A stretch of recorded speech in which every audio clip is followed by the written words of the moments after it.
રોકાણ ઉપર 20% વળતરની લોભામણી સ્કીમના કેસમાં ભાવનગર લોકલ ક્રાઇમ બ્રાન્ચે મોટી કાર્યવાહી કરી છે.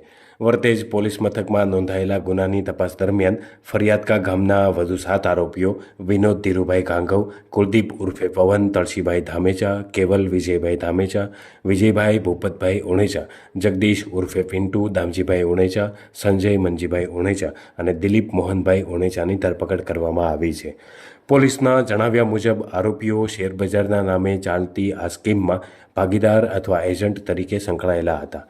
તપાસ દરમિયાન આરોપીઓ પાસેથી સોનાના દાગીના, અર્ટિગા કાર, બુલેટ સહિતના વાહનો અને મોબાઈલ ફોન તેમજ હિસાબના ચોપડાઓ હાલ પોલીસે કબજે કર્યા છે.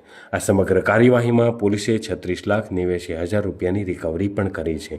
પોલીસે આ સમગ્ર મામલે હાલ વધુ તપાસ હાથ ધરી છે અને આ સ્કીમ સાથે સંકળાયેલા અન્ય લોકોની પણ તપાસ કરવામાં આવી રહી છે. ભાવનગર જિલ્લા પોલીસની અપીલ છે કે જો ફરિયાદકા ગામના સંજય ધામેચા અથવા યોગેશ ધામેચા પાસે રોકાણ કર્યું હોય અને રકમ પરત ન મળી હોય તો જરૂરી આધાર પુરાવાઓ સાથે ભાવનગર લોકલ ક્રાઇમ બ્રાન્ચનો સંપર્ક કરવા અપીલ કરાઈ છે.